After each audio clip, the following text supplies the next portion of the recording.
Hello, my name is Youyou, and I come from China, a land of ancient wisdom, long traditions, and silent strength. Many of you may not know my name, and that's all right.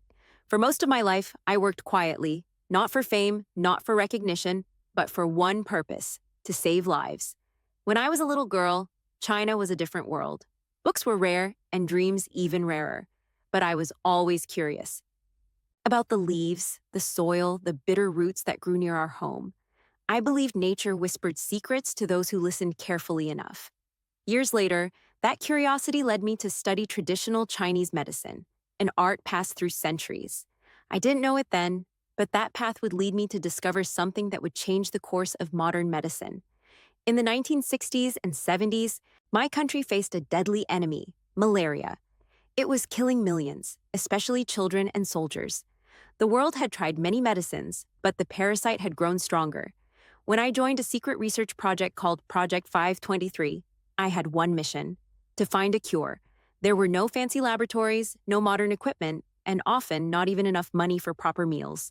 But I had something stronger: belief. I believed that nature had already created the medicine we needed. We just had to find it.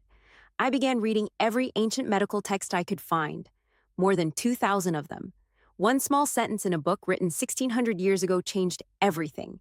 It described how a plant called Artemisia annua could reduce fever. That line became the light I followed. I tested hundreds of extracts, one after another, failing again and again. Some made the disease worse, some did nothing at all. But I never gave up. And when I finally found a gentle method to extract the active compound at low temperatures, the results were miraculous.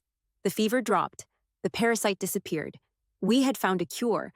That compound became known as artemisinin, and it has since saved millions of lives across Africa, Asia, and beyond. Even today, it remains one of the world's most powerful anti-malarial medicines. When I was awarded the Nobel Prize in Physiology or Medicine in 2015, I did not think of it as my victory. I thought of the children who could now sleep without fever. I thought of the women who would live to see their grandchildren. And I thought of all the young girls in the world who might hear my story and whisper to themselves, if she could do it, maybe I can too. So to every young woman listening to me, remember this: you do not need to be loud to be powerful. You do not need to be seen to make a difference.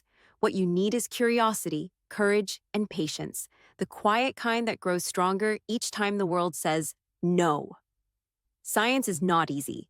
It is filled with long nights, failed experiments, and endless waiting. But every failure teaches you something. Every drop of sweat writes a line in your story. And one day, you will look back and realize that you didn't just follow your dream, you built it. When I was young, no one believed that a woman could lead a medical breakthrough. But I stood by my belief that knowledge and kindness have no gender, and discovery belongs to anyone brave enough to search for it. To the girls of today, the dreamers, the thinkers, the quiet fighters, I say this: keep searching, keep learning, keep believing. Because somewhere out there, in a leaf, a star, a drop of water, or even in your own heart, a discovery is waiting for you.